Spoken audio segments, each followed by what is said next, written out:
Christopher, ஒரு starting prayer பண்ணுறீங்களா? ஓகேண்ணா. ஜெபம். ஸ்தோத்திர ஆண்டவரே, நல்ல தேவனே, உம்மை துதிக்கிறோம், உம்மை ஸ்தோத்திரிக்கிறோம் அப்பா. உங்களுக்கு நன்றி ஆண்டவரே. ஆவியானவர் எங்களை வழி நடத்துகிற உங்களுடைய தயவுக்காக, உங்களுடைய கிருபைக்காக உங்களுக்கு ஸ்தோத்திரம் செலுத்துகிறோம். தேவ ஆவியானவரே, இந்த பைபிள் ஸ்டடியிலும் கூட தேவனுடைய கிருபை எங்களோடு கூட இருக்கும்படியாக ஜெபிக்கிறோம் ஆண்டவரே. வேதத்தை குறித்து, வேதத்தினுடைய காரியங்களை குறித்து, வேதத்தினுடைய ஆழங்களை குறித்து எங்களுக்கு அறிவதற்கு தேவன் கொடுத்த இந்த கிருபைக்காக ஸ்தோத்திரம். இன்னும் அதிகமாய் உங்களுடைய வேதத்தினுடைய ரகசியங்களை நாங்கள் அறிந்து கொள்ள தேவன் எங்களுடைய இருதயங்களை திடப்படுத்தும்படியாக, எங்களுடைய இருதயங்களை திறந்து தரும்படியாக ஜெபிக்கிறோம் ஆண்டவரே. அப்பா தேவனை ஸ்தோத்திரம் அப்பா.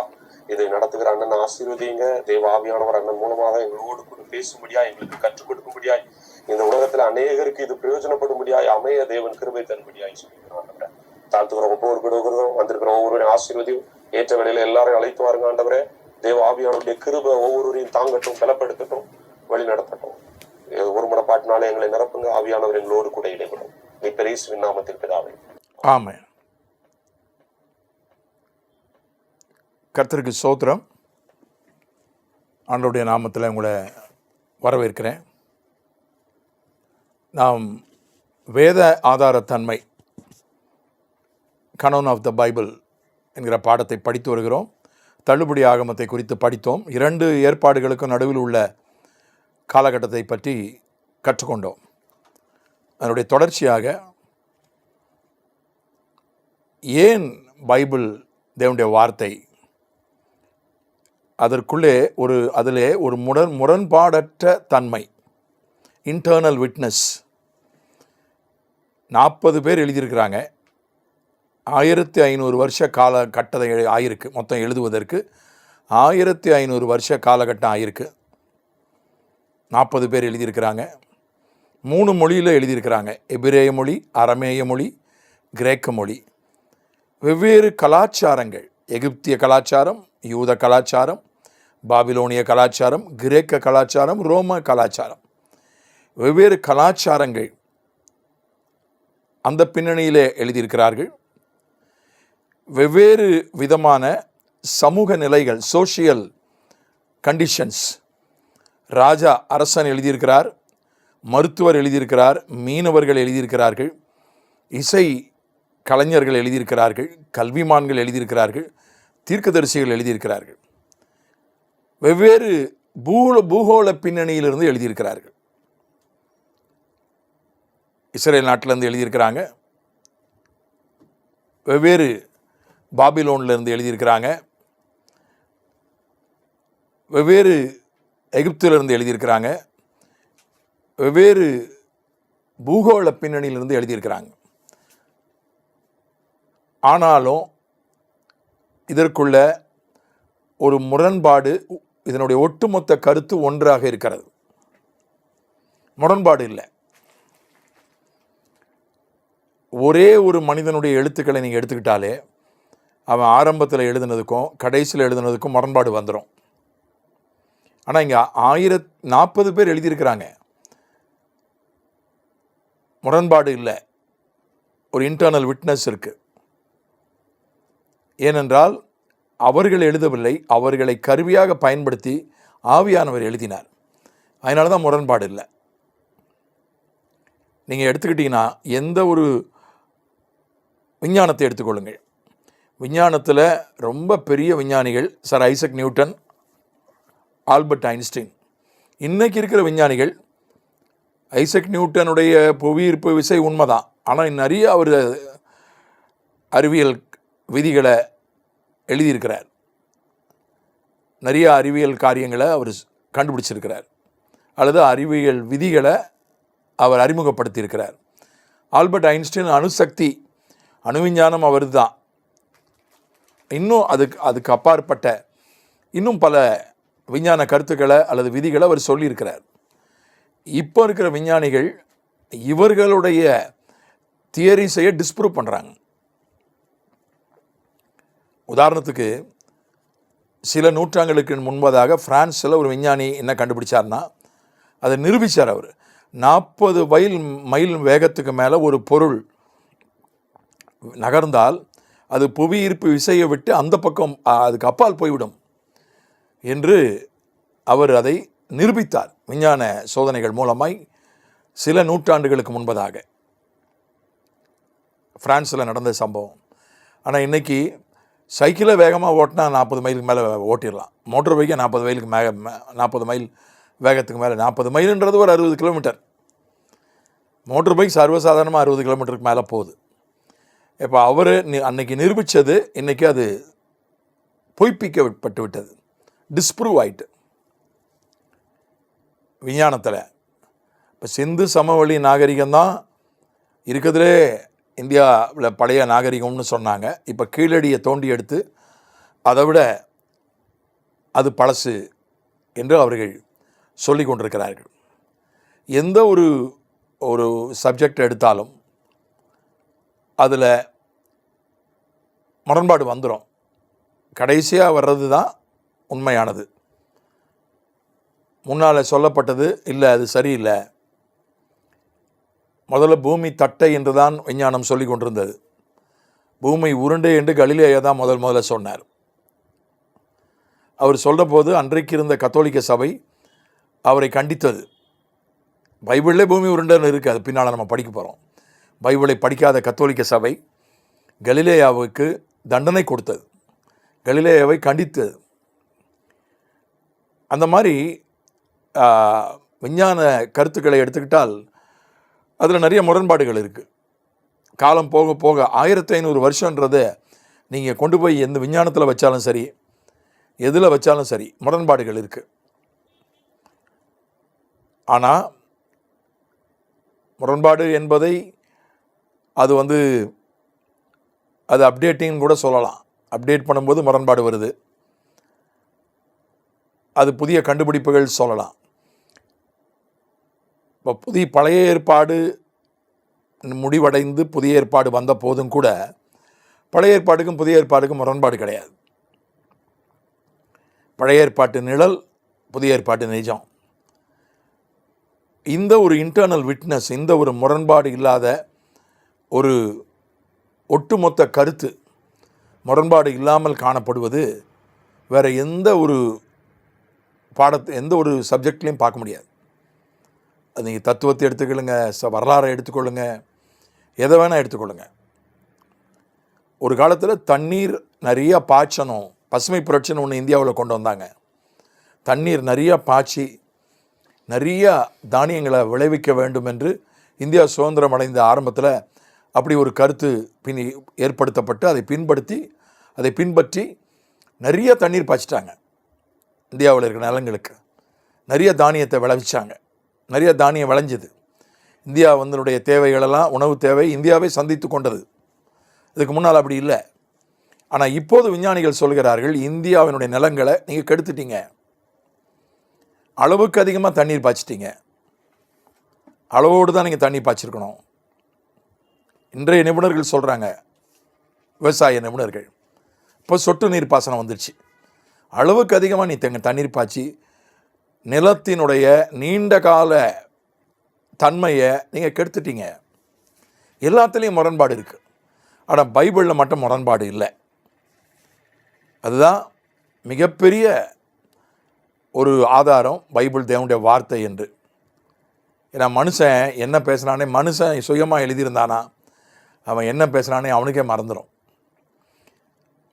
ஒரு 10 வருஷத்துக்கு முன்னால் ஒன்று சொல்லியிருப்பான், மறந்துடுவான். 10 வருஷம் கழித்து அவன் என்ன சொல்வான், இல்லை இதான் சரின்னுவான். கிரெஃப்லோ டாலர்னு ஒரு பிரசங்கியார் இருக்கார் அமெரிக்காவில். அவர் பேருக்கு ஏற்றார் போலவே அவர் டாலர் தான். அவர் நிறைய டாலரை பற்றி தான் பேசுவார், நல்லா பேசுவார். அளவுக்கு அதிகமாக அவர் செழிப்பை பற்றி பேசுவார். அவருடைய இங்கிலீஷ் எனக்கு ரொம்ப பிடிக்கும். அவருடைய பேச்சு ரொம்ப அழகாக பேசுவார். அவருடைய பேச்சை ரசிப்பேன் நான். அவருடைய இங்கிலீஷ் எனக்கு ரொம்ப பிடிக்கும். பியூட்டிஃபுல்லாக இங்கிலீஷ் பேசுவார். ஆனால் அவருடைய பல கருத்துக்கள் எனக்கு உடன்பாடு கிடையாது. திடீர்னு இப்போ ஒரு மன்னிப்பு வீடியோ வெளியிட்டார். நான் இது வரைக்கும் தசமபாகத்தை பற்றி பேசினதெல்லாம் தப்பு, மன்னிச்சிடுங்க. அதை இதுவரைக்கும் நான் தசமபாகத்தை பற்றி புஸ்தகத்தில் எழுதுனது, நான் பேசின வீடியோ எல்லாத்தையும் கேன்சல் பண்ணிடுங்க, இனிமேல் நான் பேச போகிறது தான் சரின்றார். மனிதனாக பேசினா இப்படி தான். அவர் நல்ல ஒரு ரட்சிக்கப்பட்டவர் தான். அவருடைய போதனைகள் தான் கொஞ்சம் மிகையாக இருக்குது, அவ்வளோதான். ஒரு மனுஷன் சுயமாக ஒன்று பேசியிருந்தானா இந்த மாதிரி தான் முரண்பாடு வரும். ஆனால் ஆண்டவரே எழுதினதுனால, ஆண்டவரே மனிதனை ஒரு கருவியாய் பயன்படுத்தி ஆவியானவரே எழுதினதுனால எந்த முரண்பாடும் இங்கே இல்லை பைபிளில். மேலோட்டமாக பார்த்தா முரண்பாடு இருக்கிற மாதிரி இருக்கும். அதைத்தான் நம்ம சில முரண்பாடுகளில் போல தோன்றுகிற சில காரியங்களை நம்ம பைபிளில் வந்து பார்க்க போகிறோம். சில காரியங்களை மட்டும் பார்க்க போகிறோம். எல்லாத்தையும் பார்க்கலாம், அதுக்கு நம்ம முழு கோர்ஸே ஒன்று எடுக்கலாம். பைபிளில் முரண்பாடு போல தோன்றுகிற காரியங்களுக்கு என்ன விளக்கம் என்று நாம் எடுத்தால் அதுக்கு ஒரு முழு கோர்ஸ் எடுக்கலாம். சில விஷயங்களை மட்டும் உதாரணத்துக்கு நான் காண்பிக்க விரும்புகிறேன். மேலோட்டமாக பார்க்கும்போது பைபிளில் சில விஷயங்கள் முரண்பாடாய் தோன்றுவது போல இருக்கிறது.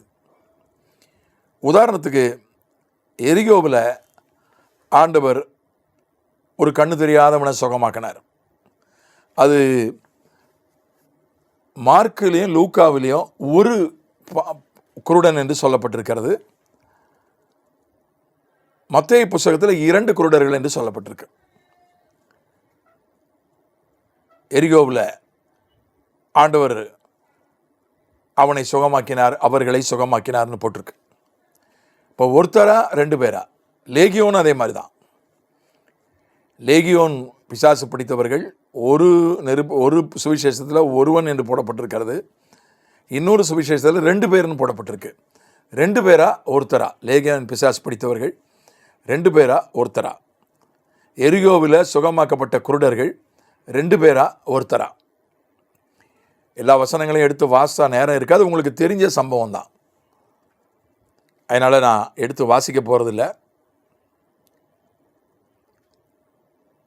எது உண்மை? அப்போ இது முரண்பாடு இல்லையா நீங்கள் கேட்கலாம். இப்போது நான் வந்து கடத்தெருவுக்கு போகிறேன், பஜாருக்கு போகிறேன். அங்கே வந்து பஜாரில் பார்த்தீங்கன்னா 100 பேர் இருப்பாங்க. அதில் நான் ஒரு 2 பேரை பார்க்குறேன். ஒருத்தர் வந்து எனக்கு மட்டும்தான் தெரியும், என் மனைவிக்கு தெரியாது. அவரை சும்மா பார்த்து ஒரு அலோ சொல்கிறேன். அவர் ஊழியம் சம்மந்தமான தான் அவரை தெரியும். அவர்கிட்ட ஊழியத்தை பற்றி ஒரு காரியத்தை பேசுகிறேன். அதுக்கப்புறம் இன்னொருத்தரை நான் பார்க்குறேன். அவர் வந்து என் மனைவிக்கும் தெரியும், எனக்கும் தெரியும், எங்கள் குடும்ப நண்பர். அவரை பார்க்குறேன், அவரை சந்திக்கிறேன். அவர் எனக்கு ஒரு விஷயத்த சொல்கிறாரு. நான் போய் என் வீட்டுக்கு போய் என் மனைவிட்ட சொல்கிறேன், நான் கடைக்கு போனேன், அங்கே குடும்ப நண்பரை பார்த்தேன், நம்ம குடும்ப நண்பரை, அவர் இப்படி சொன்னார்னு சொல்கிறேன். இன்னொருத்தரையும் நான் பார்த்துருக்குறேன். உண்மையாக சொல்ல போனால் 100 பார்த்தேன். எத்தனையோ பேர் விஷ் பண்ணுவாங்க, ஏன்னா நான் ஒரு ஊழியக்காரன் என்பதனால. நான் இப்போ கடத்தெருக்கு போயிட்டு வந்தேன்னா நிறைய பேர் விஷ் பண்ணுவாங்க என்ன. அப்படி பார்த்தா அதெல்லாம் கணக்கில் எடுத்தால் நிறைய ஆயிடுது.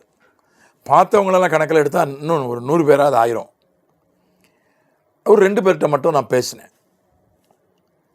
ஆனால் என் மனைவிட்ட போய் நான் சொல்கிறேன், நான் குடும்ப நண்பரை பார்த்தேன், அவர் இப்படி சொன்னார்னு சொல்கிறேன். அப்புறம் இன்னொருத்தர்கிட்ட சொல்கிறேன், 2 பேரையுமே தெரிஞ்ச இன்னொருத்தரை நான் சந்திக்கும் போது சொல்கிறேன், நான் நேற்று கடைக்கு போகும்போது இந்த 2 பேரையும் நான் பார்த்தேன் கடையில் அப்படின்னு சொல்கிறேன். எது உண்மை? என் மனைவிகிட்ட சொல்லும்போது நான் ஒருத்தரை பார்த்தேன்னு, அடுத்த நாள் இன்னொருத்தர் நண்பரை பார்க்கும்போது நான் 2 பேரை பார்த்தேன்னு சொன்னேன். எது உண்மைனா ரெண்டுமே உண்மை தான். 2 குருடர்கள் தான் சுகமாக்கப்பட்டார்கள்.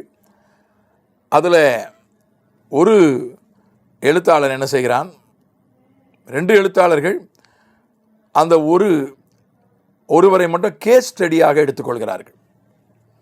கேஸ் ஸ்டடி அப்படின்னு சொல்லுவோம். ஒரு பானை சோத்துக்கு ஒரு சோறு பதம், அதான் கேஸ் ஸ்டடி. நிறையா பேருக்கு ஒரு அனுபவங்கள் இருக்கும், அதில் ஒருத்தரை மட்டும் நம்ம எடுத்து அந்த அவருடைய அனுபவத்தை நம்ம அலசுகிறோம், ஆராயிரம், விசாரிக்கிறோம், அதான் கேஸ் ஸ்டடி. இப்போ மார்க்கும் லூக்காவும் ஒருவர் தான் என்று சொல்கிறார்கள். மத்தேயு 2 பேர் என்று மத்தேயு பாருங்கள், அவன் என்ன வேலை பார்த்தான்? மத்தேயு என்ன வேலை பார்த்தான்னா, அவன் ஒரு டாக்ஸ் கலெக்டர், ஆயக்காரன், வரி வசூலிக்கிறவன். எப்போவுமே அவங்க கரெக்டாக எண்ணுவாங்க. வரி வசூலிக்கிறவங்க பாருங்கள், எண்ணிக்கையில் அவங்க ரொம்ப குறிப்பாக இருப்பாங்க. ஏன்னா எவ்வளோ பேர் வரி கட்டணும், எவ்வளோ, அதனால் கரெக்டாக சொல்லிட்டான் 2 பேர்னு. ஆனால் லூக்கா ஒரு வைத்தியன். லூக்கா ஒரு வைத்தியன். வைத்தியர்கள் பாருங்கள், எல்லாருக்கும் மொத்தமாக சிகிச்சை கொடுக்க மாட்டாங்க, ஒவ்வொருத்தருக்காக தான் கொடுப்பாங்க. ஒருவரை பார்த்து அவங்கள விசாரித்து அவங்கள சோதித்து அவங்களுக்கு மருந்து சொல்லிவிட்டு அப்புறம் அடுத்த ஆளை கூப்பிடுவாங்க. அதனால் அவன் ஒருத்தனை மட்டும் உதாரணமாக எடுத்து, ஒரு கண்ணு தெரியாதவனை மட்டும் கேஸ் ஸ்டடியாக எடுத்து எழுதியிருக்கிறான். அதனால் இதில் ஒன்றும் முரண்பாடு இல்லை.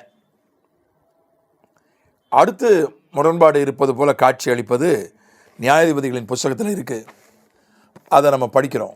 நியாயாதிபதிகள் புஸ்தகம் 4ஆம் அதிகாரம் 21ஆம் வசனம். இதை கொஞ்சம் அதிகமாக நீங்கள் கவனிச்சிருக்க மாட்டீங்க, அதனால் நான் இதை படிக்கிறேன்.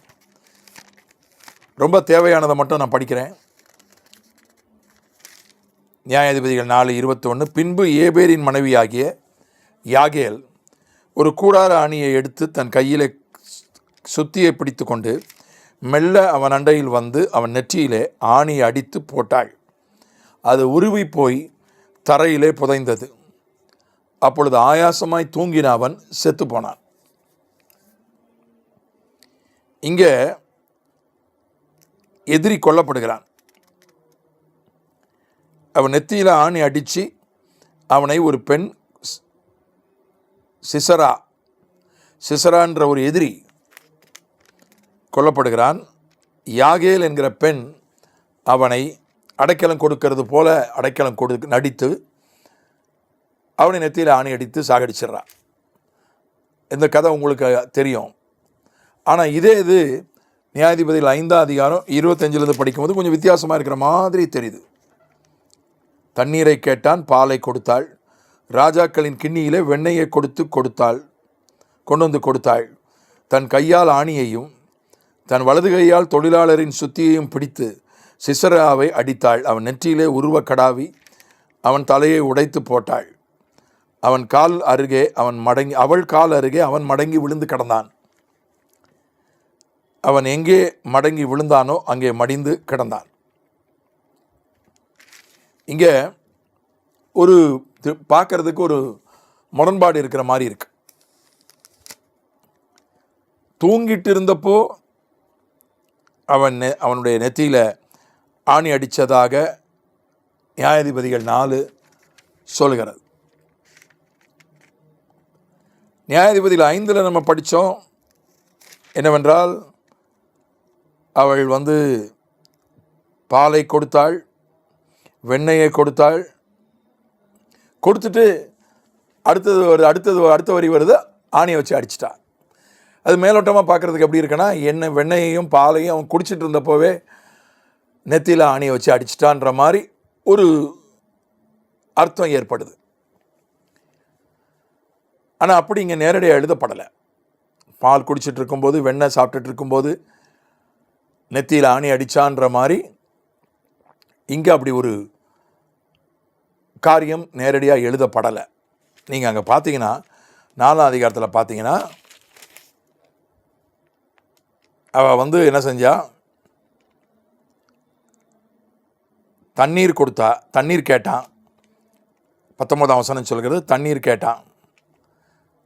முதல்ல 18ஆம் வசனம் சொல்கிறது ஒரு ஜமுக்காலம் போட்டு அவனை மூடிட்டா. ஏன்னா மறைச்சி வைக்கணும், உள்ளே தேடுவாங்க போர்ச்சேவர்கள். அதனால் ஜமுக்காலம் போட்டு மூடிட்டா 18ஆம் வசனத்தில். 19ஆம் வசனத்தில் தண்ணி கேட்டான், தாகமாக இருக்கிறேன்னா. அவள் பாலை எடுத்து குடிக்க கொடுத்தாள். கேட்டது தண்ணி, கொடுத்தது பால். அதனால் அதுக்கப்புறம் அவன் தூங்கிட்டான். இப்போ 21ஆம் வசனம் சொல்கிறது, ஆயாசமாய் தூங்கினவன் செத்து போனான். ஓடி வந்த களைப்பு, பாலில் கொஞ்சம் தூக்கத்தை தூண்டுகிற பொருட்கள் இருக்கிறதுன்னு விஞ்ஞானம் சொல்லுது. ரொம்ப ஓடி வந்த களைப்பு, யுத்தம் பண்ணிட்டு வந்திருக்கிறான், ரொம்ப களைப்பு, பாலை வேற குடிச்சிட்டான். அப்படியா களைப்பில் தூங்கிட்டான். அப்போது தூங்கி கொண்டு இருக்கும்போது நெத்தியில் ஆணி அடித்து அவனை சாடிச்சிட்டான். ரொம்ப விவரமாக 4ஆம் அதிகாரத்தில். ஆனால் இங்கே 5ஆம் அதிகாரம் அது ஒரு பாடல் போல ஒரு கவிதையாக சொல்லப்பட்டிருக்கிறது. தண்ணீரை கேட்டான், பாலை கொடுத்தாள், வெண்ணெயை கொடுத்தாள், ஆணியையும் சுத்தியையும் வலது கையில் சுத்தி எடுத்து ஆணியை எடுத்து அடித்தா. நெத்தியில் உருவ கடாவி தலை உடஞ்சி போச்சு. அவள் கால் அருகே மடங்கி விழுந்துட்டான். அது கவிதை மாதிரி சொல்லப்பட்டிருக்கு. அதனால் இதில் முரண்பாடு இல்லை. மேலோட்டமாக பார்க்கும்போது பால் குடிச்சிட்டு இருக்கும்போது அவனை ஆணி அடித்த மாதிரி ஒரு அர்த்தம் வருது 5ஆம் அதிகாரம். 4ஆம் அதிகாரத்தில் தூங்கிட்டு இருந்தபோது ஆணி அடித்து கொண்டதா ஒரு அர்த்தம் வருது. ஆனால் பாலை கொடுத்தா, பாலை குடித்தான், தூங்கினா, அதுக்கப்புறம் ஆணியால் அடித்து அவன் கொல்லப்பட்டான். இதுதான் இதனுடைய ஒரு உண்மை. இதில் எந்த முரண்பாடும் இல்லை. 3ஆவதா இன்னொரு காரியம் மேலோட்டமாக பார்க்குறதுக்கு முரண்பாடு மாதிரி தெரியுது பைபிளில். அப்போஸ்தலர் 9ஆம் அதிகாரம் 7ஆம் வசனம்.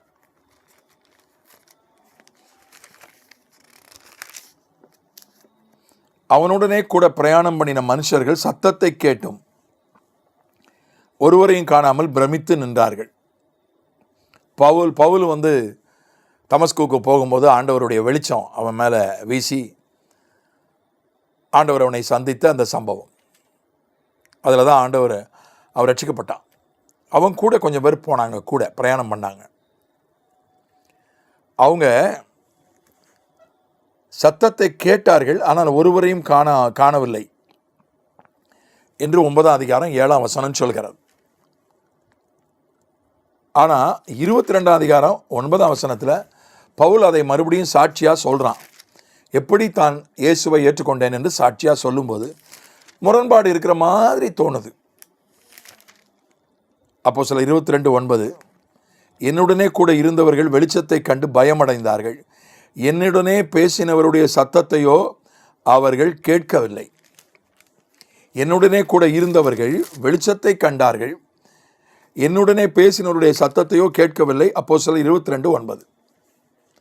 அப்போஸ்தலர் 22 போட்டிருக்கு என்னுடனே இருந்தவர்கள் சத்தத்தை கேட்கலன்னு போட்டிருக்கு. அப்போஸ்தலர் 9 போட்டிருக்கு அவங்க சத்தத்தை கேட்டாங்க ஆனால் யாரையும் பார்க்கலன்னு போட்டிருக்கு. முரண்பாடு மாதிரி தருது. எது உண்மை? அதாவது சில நேரங்களில்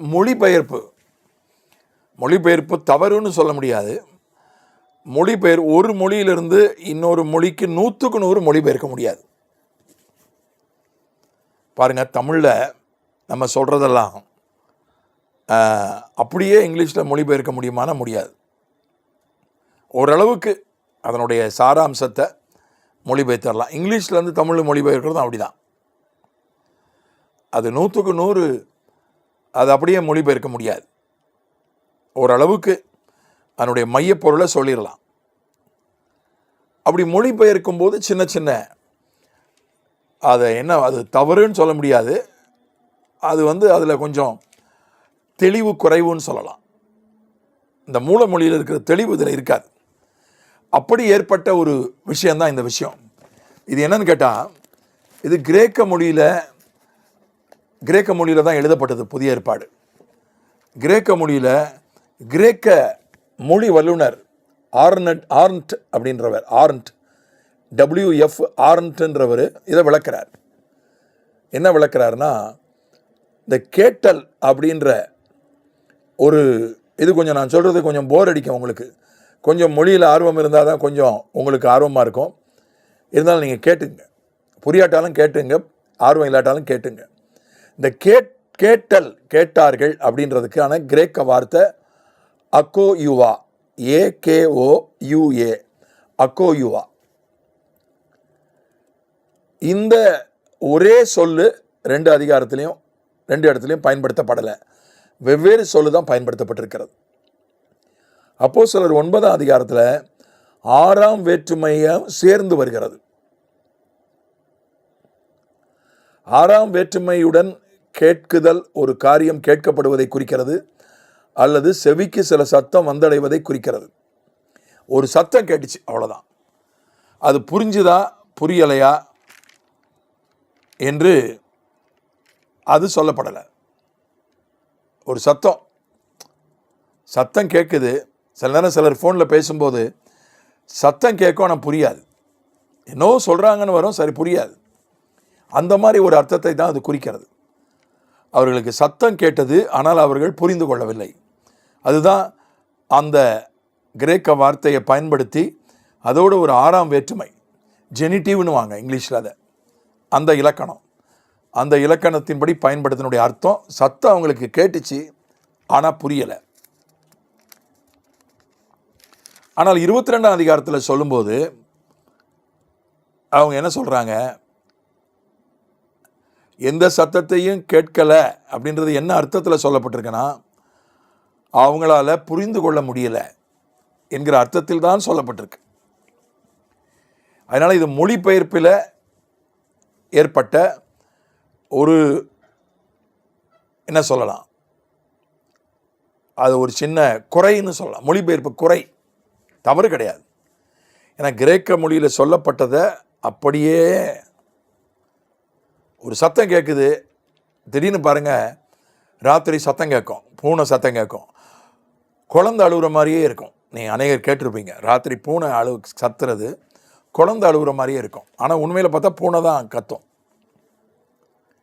சில சத்தங்கள் ஏதோ குண்டு வெடித்த மாதிரி இருக்குன்னு சத்தம் கேட்டுச்சு, வந்து பார்த்தா 2 வண்டி மோதிச்சு அப்படின்னு சொல்லுவாங்க. சில சத்தங்கள் கேட்கும், ஆனால் அது புரியாது என்ன சத்தம். அந்த மாதிரி அர்த்தத்தில் தான் இங்கே சொல்லப்பட்டிருக்கிறது. அதனால் இதில் ஒன்றும் முரண்பாடு இல்லை என்று தான் இங்கே சொல்லப்பட்டிருக்கு. ஏன்னா முதல்ல அவன் எழுதும்போது லூக்கா எழுதுகிறான், அப்போஸ்தலர் 9ஆம் அதிகாரத்தில் லூக்கா எழுதுகிறான் அவங்களுக்கு சத்தம் கேட்டுச்சு அப்படின்னு. அப்போஸ்தலர் 22ஆம் அதிகாரத்தில் பவுலே சொல்கிறான். பவுலே போய்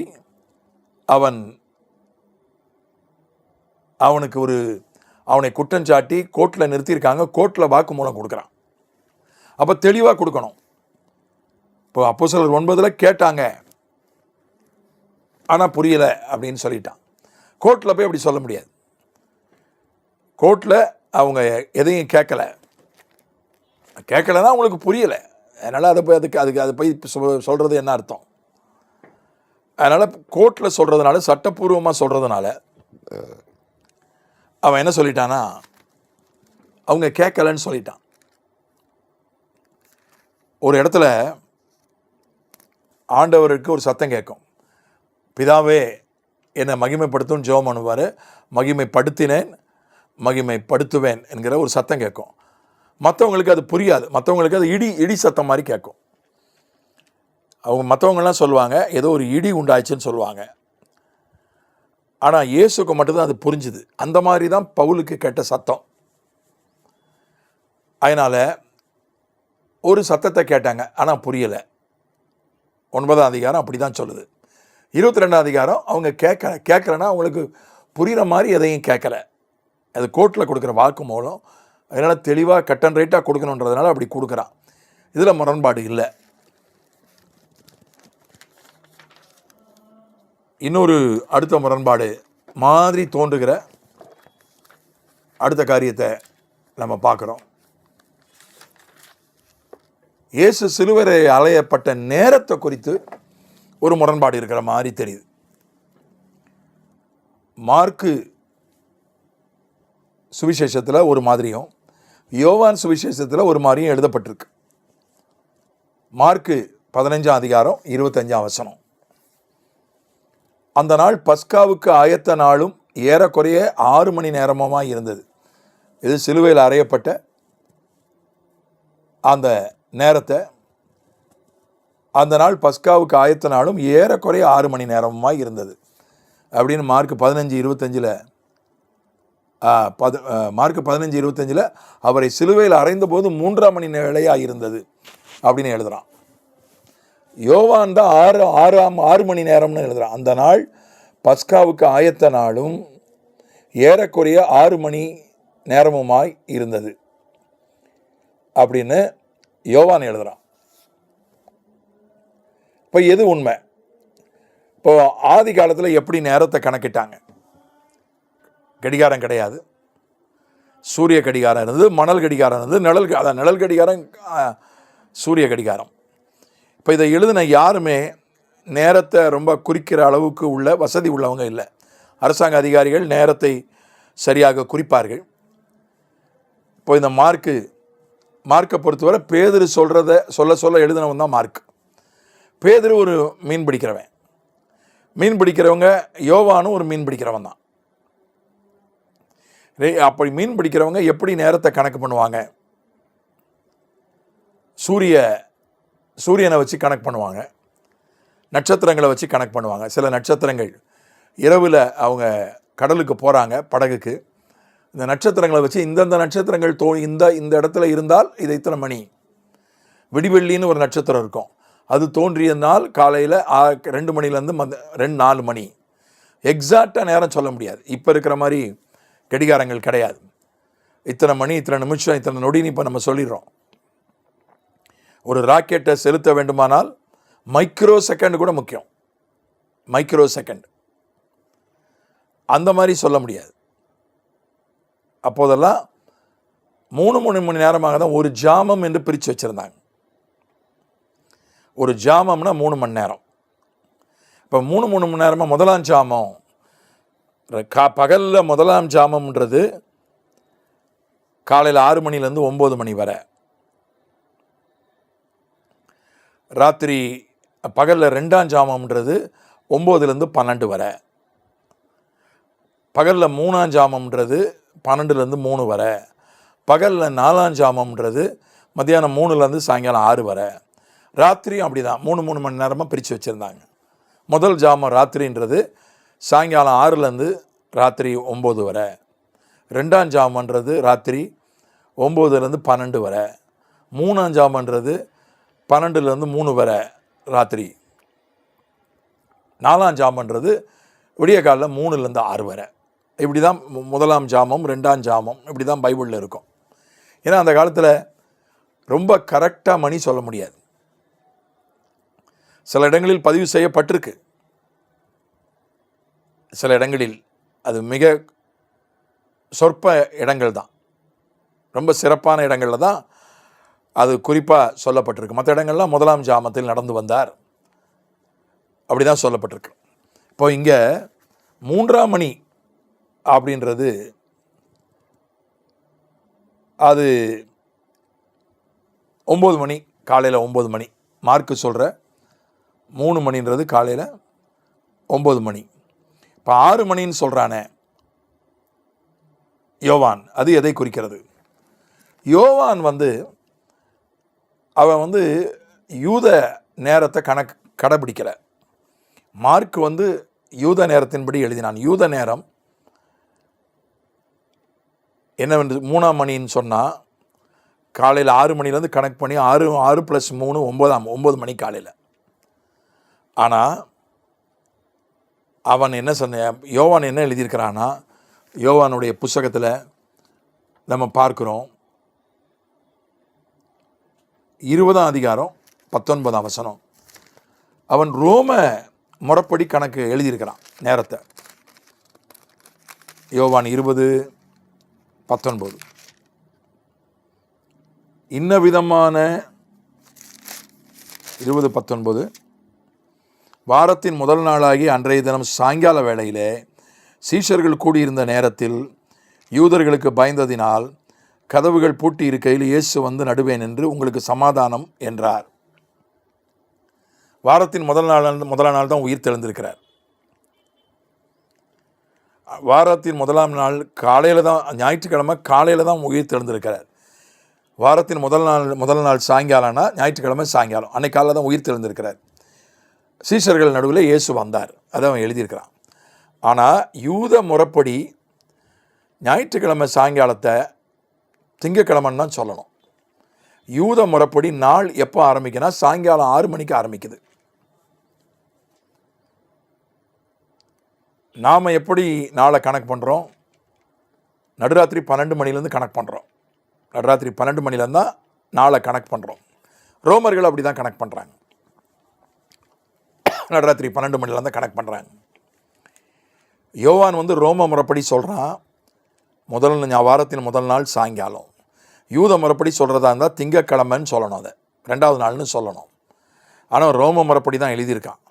அதனால் அதை ஒட்டிய சம்பவம் என்பதனால, ஏன்னா இதுக்கு முன்னால் பாலஸ்தீனிய கணக்கெடுப்படி எரேமியா 25:1-46:2 எரேமியா பாலஸ்தீன கணக்கு எழுதுகிறான், பாலஸ்தீன முறைப்படி கணக்கிடுறான் நேரத்தை. தானியேல் 1:1 பாபிலோனிய கணக்குப்படி நேரத்தை சொல்கிறாங்க, காலத்தை சொல்கிறாங்க. ஏன்னா அன்றைக்கு பெரிய அரசாங்கமாக அவர்களை ஆண்டது பாபிலோனியர்கள், யூதர்களை ஆண்டது. இப்போ இன்றைக்கும் பாருங்கள், சிலர் தமிழ் மாதத்தில் பழைய வயசானவங்களை பார்த்தீங்கன்னா சித்திரை மாதம் பிறந்துச்சான்னு கேட்பாங்க, தை பிறந்துச்சான்னு கேட்பாங்க. வயசானவங்க பாட்டி தாத்தாங்க பார்த்தீங்கன்னா இன்றைக்கி அந்த பழைய மாதத்தை சொல்லிகிட்டு இருப்பாங்க, தமிழ் மாதத்தை சொல்லிகிட்டு இருப்பாங்க. ஆனால் நமக்கெல்லாம் அந்த தமிழ் மாதம், எனக்கெல்லாம் தமிழ் மாதம் பின்னால் தான் மெல்ல மெல்ல நான் கற்றுக்கிட்டேன். அப்போ கூட மனப்பாடமாக தெரியாது, கேலண்டரை பார்த்து ஓ இப்போ சித்திரை, அதனால தான் வெயில் அதிகமாக இருக்குது, மார்கழி மாதம் அதனால் இந்த மாதிரி சீதோஷ்ணம் இருக்குது அப்படின்னு இப்போ தான் கொஞ்சம் கொஞ்சம் தெரிஞ்சுக்கிட்டேன். பழைய காலத்து ஆளுங்க இன்னும் அந்த தமிழ் மாதத்தை தான் சொல்லுவாங்க, தாத்தா பாட்டி வயசு உள்ளவங்க, கிராமத்தை சார்ந்தவங்க. மார்க்கு யூத முறைப்படி நேரத்தை சொல்கிறான், யோவான் ரோம முறைப்படி நேரத்தை சொல்கிறான்.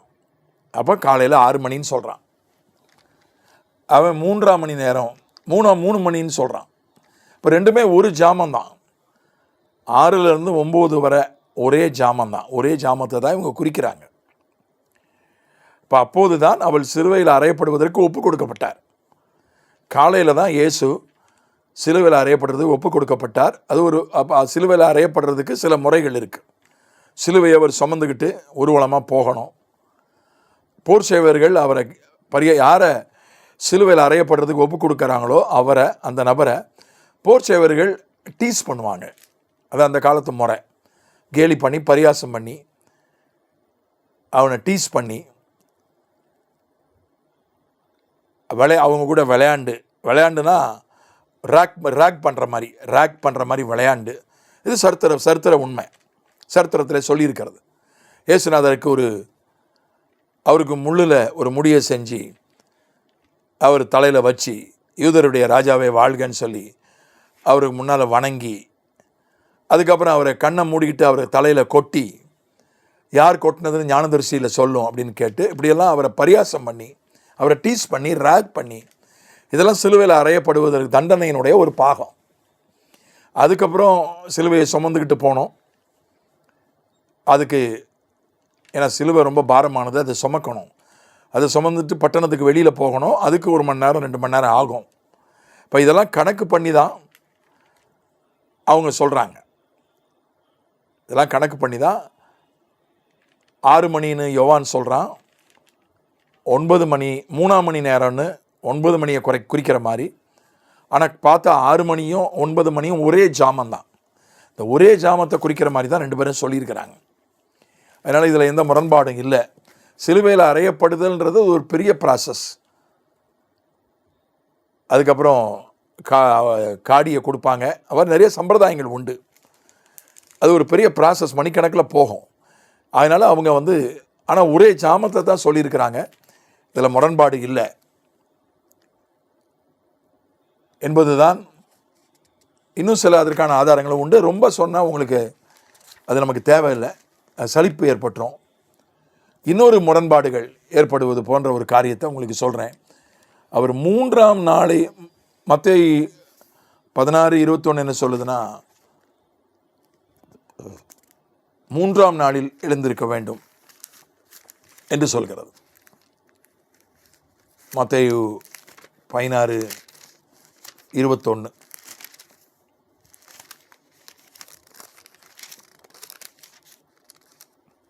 அது முதல் இயேசு தாம் எருசலேமுக்கு போய் மூப்பராலும் பிரதான ஆசாரியராலும் வேதபாரகராலும் பல பாடுகள் பட்டு கொலை உண்டு 3ஆம் நாளில் எழுந்திருக்க வேண்டும் என்பதை தம்முடைய சீஷர்களுக்கு சொல்லத் தொடங்கினார். 3ஆம் நாளில் எழுந்திருக்க வேண்டும். மத்தேயு 16:21. மார்க் 8:31 என்ன சொல்லுது பாருங்க. மார்க்கு 8:31. அல்லாமலும் மனுஷகுமாரன் பல பாடுகள் பட்டு மூப்பராலும் பிரதான ஆசாரியராலும் வேதபாரகராலும் ஆகாதவர் என்று தள்ளப்பட்டு கொல்லப்பட்டு 3 நாளைக்கு பின்பு உயிர் தெழ வேண்டும். மார்க்கு 16:21 3ஆம் நாளில் எழுந்திருக்க வேண்டும். மார்க்கு 8:31 3 நாளைக்கு பின்பு உயிர் தெழுந்திருக்க வேண்டியது என்று அவர்களுக்கு போதிக்க தொடங்கினார். மத்தேயு 12:40 இதெல்லாம் படிக்கும்போது கொஞ்சம் முரண்பாடு இருக்கிற மாதிரி தெரியுது. யோனா இரவும் பகலும் 3 நாள் ஒரு பெரிய மீனின் வயிற்றில் இருந்தது போல மனுஷகுமாரனும் இரவும் பகலும் 3 நாள் பூமியின் இருதயத்தில் இருப்பார். 3 நாள்னு போட்டிருக்கு, இரவும் பகலும் 3 நாள்னு போட்டிருக்கு. யோவான் 2:19 அங்கே என்ன போட்டிருக்குன்னு பார்ப்போம். இயேசு அவர்களுக்கு பிரதியுத்தரமாக, இந்த ஆலயத்தை இடித்து போடுங்கள், 3 நாளைக்கு உள்ளே இதை எழுப்புவேன் என்றார். இப்போ 3ஆம் நாளில்னு போட்டிருக்கு, 3 நாளைக்கு பின்புன்னு போட்டிருக்கு, ஒரு இடத்துல 3 நாளைக்கு உள்ளேன்னு போட்டிருக்கு. அப்போ இரவு பகல் 3 நாள்னு போட்டிருக்கு. என்னையா அது முரண்பாடாக இருக்குது. முதல்ல நம்ம புரிஞ்சுக்கணும், பைபிள் ஒரு விஞ்ஞான பாஷையில் எழுதப்படலை. பைபிள் சாதாரண மனிதனுக்கு, பாமர மனுஷனுக்கு புரிகிற பாஷையில் தான் எழுதப்பட்டிருக்கு. உதாரணத்துக்கு 7 தடவை விழுந்தாலும் எழுந்திருப்பான். நம்ம சொல்லுவோம்ல, ஆமாடா 1008 தடவை அதையே சொல்லுடா. ஒரு தடவை சொன்னால் போதாது, 1008 தடவை சொல்லு. உண்மையில் 1008 தடவைன்றது என்னன்னு கேட்டால் அது ஒரு யூஃபிமிசம் அப்படின்னு இங்கிலீஷில் சொல்லுவாங்க. அதாவது அது ஒரு 1008 தடவை சொல்ல, ஒரு 4 தடவை 3 தடவை ஒரு விஷயத்தை சொன்னால், ஆமாம் அதே 1008 தடவை சொல்லு, போதும், ஒரு தடவை சொன்னால் போதாதா, அந்த மாதிரி அது ஒரு வழக்கு பாஷை, மார்க்கெட் லாங்குவேஜ் ஆங்கிலத்தில் சொல்வார்கள். Bible was written in a market language. பெரிய விஞ்ஞான பாஷையில், பெரிய சட்ட பாஷையிலலாம் பைபிள் எழுதப்படலை. பாமரனுக்கும் சாதாரண ஒரு மனுஷனுக்கும் புரிகிற பாஷையில் தான் பைபிள் எழுதப்பட்டிருக்கு. 7 தடவை விழுந்தாலும் நீதிமான் எழுந்திருப்பான்னா கரெக்டாக 7 தடவை இல்லை, எத்தனை தடவை விழுந்தாலும் எழுந்திருப்பான். 70 தடவை மன்னிக்கணும். உனக்கு விரோதமாக யாராவது தப்பு பண்ணி மன்னிப்பு கேட்டால், அப்போ கரெக்டாக 490 தடவை கணக்கு வச்சு மன்னிக்கணும்னு அர்த்தம் இல்லை, எத்தனை தடவைலாம் மன்னிக்கணும். இந்த மாதிரி ஒரு ஹியூமன் லாங்குவேஜில், மார்க்கெட் லாங்குவேஜில் தான் பைபிள் எழுதப்பட்டிருக்கு. ஆனால் கர்த்தர் அதை எழுதினார், மனிதனை பேனாவாக பயன்படுத்தி எழுதினார், மனித பாஷையில் எழுதினார். அதனால தான் கிரேக்க மொழியில் எழுதினார் புதிய ஏற்பாட்டை. புதிய ஏற்பாடு எழுதப்படுற காலத்தில் கிரேக்க மொழி தான், ஏன்னா உலகம் முழுசுக்கும் எழுதணும். பழைய ஏற்பாடு யூதர்களுக்கு மட்டும் எழுதப்பட்டது. அந்த காலகட்டத்தின் நோக்கம் யூதர்களுக்கு மட்டும். அப்போ எபிரேய பாஷையில், அரமேய பாஷையில் எழுதப்பட்டது. இப்போ உலகம் முழுவதுக்கும் புதிய ஏற்பாட்டை கொடுக்கணும். அன்றைக்கு இங்கிலீஷ், இப்போ எப்படி இங்கிலீஷ் உலகம் முழுசுக்கும் இருக்கோ, அன்றைக்கு உலகம் முழுசுக்கும் இருந்தது கிரேக்க மொழி. அதனால தான் கிரேக்க மொழியில் எழுதப்பட்டது. மனுஷனுக்கு புரிகிற பாஷையில், புரிகிற விதத்தில் தான் பைபிள் எழுதப்பட்டிருக்கு. அதனால தான் இயேசு கதைகளாக சொன்னார். இயேசு பார்த்திங்கன்னா பெரிய தத்துவங்களாக சொல்லலை, ஓமானங்கள், கதைகள், சம்பவங்களை சொல்லி தான் ஜனங்களுக்கு போதித்தார். அதனால் 3 நாள்னா கரெக்டாக 72 மணி நேரம் கிடையாது.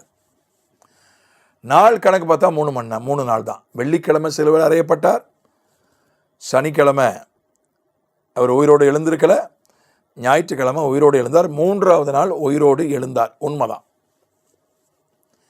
3 நாளைக்கு உள்ளே அப்படின்னா 4ஆவது நாள் அல்ல, 3 நாளைக்குள்ளே இந்த ஆலயத்தை நீங்கள் இடிச்சிங்கன்னா திரும்ப கட்டுவேன் தன் உடலை பற்றி சொன்னார். 3 நாளைக்குள்ளன்றதும் பொருத்தம்தான். 3 நாளைக்கு பின்பு உயிரோடு எழுந்திருக்க வேண்டியது அப்படின்னு ஒரு இடத்துல சொல்லப்பட்டிருக்கு. 3 நாளைக்கு பின்பு தானே கணக்கு பார்த்தீங்கன்னா. இப்போ பார்த்தீங்கன்னா அவர் வெள்ளிக்கிழமை, இது யூத கேலண்டர் முறையில் பார்த்தீங்கன்னா கரெக்டாக இருக்கும். அதனால் வெள்ளிக்கிழமை, சனிக்கிழமை, ஞாயிற்றுக்கிழமை 3 நாளைக்கு பின்பு தான். இது வந்து ஒரு நடைமுறை பாஷையில் ஒரு டைலாக்ட்னு சொல்லுவாங்க, ஒரு வழக்கு மொழியில் தான் எழுதப்பட்டிருக்கு. கரெக்டாக 72 இரவு பகல்னு போட்டிருக்கேன். ஆமாம், வெள்ளிக்கிழமை பகல் சிலுவையில் அறையப்பட்டார், வெள்ளிக்கிழமை ராத்திரி, சனிக்கிழமை ராத்திரி, சனிக்கிழமை பகல், சனிக்கிழமை ராத்திரி, ஞாயிற்றுக்கிழமை பகல். ஆக 3 பகல் 2 இரவு. 3 இரவு அல்ல, 2 இரவு தான். ஆனால் 3 பகல் முழுவதும் இல்லை, பகல். ஞாயிற்றுக்கிழமை அங்கே பகல் வந்துடுச்சு, பகல் ஆரம்பிச்சிச்சு, விடிஞ்சிடுச்சு. அவர் விடிந்த போது தான், விடிகிற நேரத்தில் தான் உயிர்த்து எழுந்தார். அதனால் இது ஒன்றும் தப்பு இல்லை. இப்போ பாருங்கள், வயசில் கூட சொல்லுவாங்க, சிலர் வந்து ஒரு வயசு 60 வயசு முடிஞ்சிருக்கணும், முடிஞ்சாதான், முடிஞ்ச வயசாக தான் சொல்லணும். கணக்கு சட்டப்படி பார்த்தா டெக்னிக்கலி ஸ்பீக்கிங், இப்போ 60 வயசுனா, இப்போ எனக்கு எத்தனை வயசுன்னு கேட்டிங்கன்னா 1965 பிறந்தேன். 1965 பிறந்தேன், மே 1ஆம் தேதி. 61 வயசு முடிஞ்சு போச்சு. 2026 மே 1 61 வயசு முடிஞ்சு போச்சு. நான் வந்து சட்டப்படியான ஒரு காரியங்களில் 61 வயசுன்னு போடுவேன். டிக்கெட் எடுக்கும்போது, ட்ரெயினில், விமானத்தில் டிக்கெட் எடுக்கும்போது 61 வயசுன்னு போடுவேன். ஏன்னா முடிஞ்ச வயசாக தான் போடணும். ஆனால் சொல்லும்போது சொல்லுவேன் 62 வயசு ஆகிப்போச்சுன்னுவேன். ஏன்னா 62வது வயசு நடந்துகிட்ருக்குது எனக்கு. இப்போ எது உண்மை? 2 உண்மை தான். 61 முடிஞ்சு போச்சு. சட்டப்படி பார்த்தா 61 வயசு, நடைமுறைப்படி பார்த்தா 62 வயசு. 62 வயசு நடந்துகிட்ருக்கு. இப்போ 2மே உண்மை தான். அந்த மாதிரி தான் இது வந்து 3 நாள்ன்றது 72 மணி நேரம் இல்லை. 3 நாள்ன்றது 3 இரவு 3 பகல் அல்ல. ஆனால் 3ஆவது நாளில் அவர் உயிர்த்து எழுந்தார். இதில் ஒரு நல்ல செய்தியும் இருக்குது. 3 நாள் வந்து இருளிலே, கட்டுகளிலே இருக்க வேண்டியதில்லை. மணிக்கணக்கு போட்டால் ரொம்ப குறைவு. மணிக்கணக்கு பார்த்தீங்கன்னா, வெள்ளிக்கிழமை ஒரு அரை நாளை எடுத்துக்கிட்டிங்கன்னா ஒரு 12 மணி நேரம், வெள்ளிக்கிழமை ஒரு 6 மணி நேரம், இரவு ஒரு 12 மணி நேரம், 18 மணி நேரம், சனிக்கிழமை ஒரு 24 மணி நேரம், 42 மணி நேரம் தான்.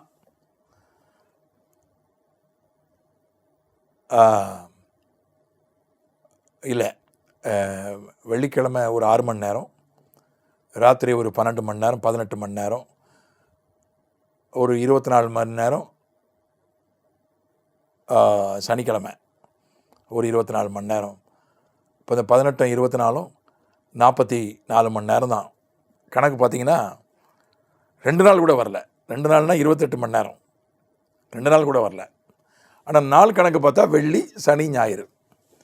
அதனால் நடைமுறை பாஷையில் தான் அந்த 3 நாள்னு சொல்லப்பட்டது. 3 நாள் உனக்கு கொஞ்சம் கஷ்டமாக இருக்குன்னு கர்த்தர் சொன்னார்னா 72 மணி நேரம் இல்லை, 44 மணி நேரம் தான். அதிசீக்கிரத்தில் நீங்கள் விடும் லேசான உபத்திரவம் மாதிரி தான் அது. அதனால் இதில் எந்த முரண்பாடும் இல்லை. வேதத்தை புரியாதவர்கள் அல்லது வேதத்தை விமர்சிக்கிறவர்கள் இதையெல்லாம் முரண்பாடு என்று சொல்கிறார்கள். அதே போல் இன்னொரு விஷயத்தை முரண்பாடு என்று விமர்சகர்கள் சொல்கிறார்கள். உயிர் தெழுந்த போது அந்த சம்பவத்தில் இருக்கக்கூடிய முரண்பாடுகளை சொல்கிறாங்க. யோவானும் மார்க்கும் சொல்கிறதுல வித்தியாசம் இருக்குன்னு சொல்கிறாங்க. பெண்கள், ஸ்திரீகள் கல்லறைக்கு வந்த நேரத்தை சொல்கிறாங்க. உதாரணமாக யோவான் என்ன சொல்கிறான்னா, அவங்க எப்போது வந்தாங்கன்னு சொல்கிறான். யோவான் 20ஆம் அதிகாரம் 1 வசனம், வாரத்தின் முதல் நாள் காலையிலே அதிக இருட்டோடே மகதலேனா மரியாள் கல்லறையிடத்திற்கு வந்து, அதிக இருட்டோடே வந்ததாக யோவான் சொல்கிறான். பெண்கள் இயேசு உயிர்த்தெழுந்த அன்று கல்லறைக்கு அதிக இருட்டோடு வந்ததாக சொல்கிறான். மார்க்கு சொல்லும்போது எப்படி சொல்கிறான் பாருங்க. மார்க்கு சொல்லும்போது வேற மாதிரி சொல்கிறான். மேலோட்டமாக பார்க்கும்போது முரண்பாடு இருக்கிற மாதிரி தெரியுது.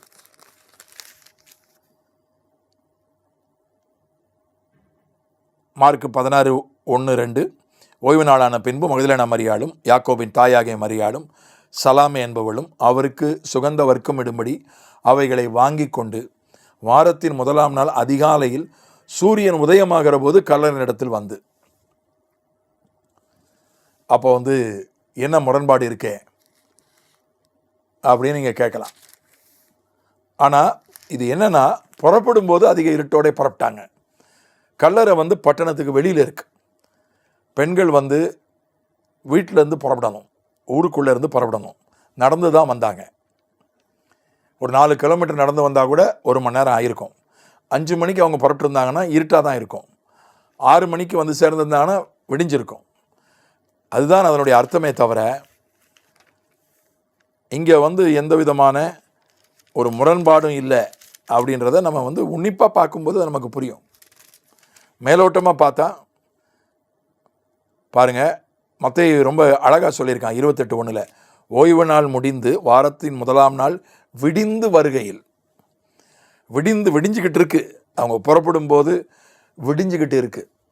5 மணிக்கு புறப்படுறாங்க, அவங்க 6 மணிக்கு போய் சேர்றாங்க, விடிஞ்சிடுச்சு. புறப்படும்போது இருட்டாக இருக்குது, சேரும்போது விடிஞ்சிடுச்சு. அதை தான் அதிக இருட்டோட புறப்பட்டார்கள், போய் சேர்ந்தபோது விடிந்து விட்டது.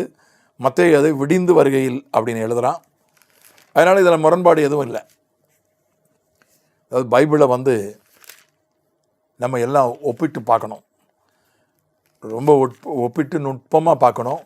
எழுதினவனுடைய கண்ணோட்டம், ஆண்டவர் ஒருவனை கருவியாக பயன்படுத்தி எழுதினாலும் கூட அவனுடைய பாஷையிலேயே அதை எழுதுகிறார்.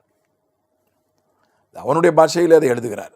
நீ லூக்கா எழுதினதை பார்த்தா ஒரு வைத்தியன் அப்படின்றது தெரியும். மத்தேயு எழுதினதை பார்த்தீங்கன்னா அவன் ஒரு அரசு அதிகாரின்றதை நீங்கள் பார்க்க முடியும். லூக்காவில் வாரத்தின் முதலாம் நாள் அதிகாலையிலே என்று லூக்கா 24:1 சொல்கிறான். அதிகாலை என்பது நேரம் சொல்லப்படலை, இருட்டுதா விடிஞ்சது எல்லாத்தையும் குறிக்கும். 4 மணிலேருந்து 6 மணி வரை உள்ள நேரத்தை அதிகாலை குறிக்கும். அதனால் இது பொதுவாக போயிடுச்சு, இதில் எந்த முரண்பாடும் இல்லை. அதனால் இதில் நேர முரண்பாடு இல்லை என்று நாம் புரிந்து கொள்ள முடிகிறது. இன்னும் ஒன்றே மன்றம் சுருக்கமாக சொல்லிவிட்டு 2-3 நிமிஷத்தில் சொல்லிவிட்டு நான் ஜெபிக்கிறேன். மத்தேயு மார்க்கும் சொன்ன இந்த உயிர்த்தெழுதல் சம்பவமே முரண்பாடு இருக்கிற மாதிரி மேலோட்டமாக பார்க்கும்போது தெரியும். மத்தேயு மார்க்கும் சொல்கிறாங்க, ஒரு தேவதூதன் அந்த ஸ்திரீகளிடத்தில் பேசினதா சொல்கிறாங்க. லூக்காவும் யோவானும் சொல்கிறாங்க 2 தேவதூதர் அந்த கல்லறையில் இருந்ததா சொல்கிறாங்க. அப்போ முரண்பாடு இல்லையா? முதல்ல வாசிடுவோம். லூக்கா என்ன சொல்கிறான் பாருங்க. 24:4 லூக்கா. அதை குறித்து மிகுந்த கலக்கமடைந்து இருக்கையில் பிரகாசமுள்ள வஸ்திரம் தரித்த 2 பேர் அவர்கள் அருகே நின்றார்கள். 2 பேர் இருந்ததாக, 2 தூதர் இருந்ததாக லூக்கா சொல்கிறான். மத்தேயு என்ன சொல்கிறான் பாருங்க. மத்தேயு 28ஆம் அதிகாரம்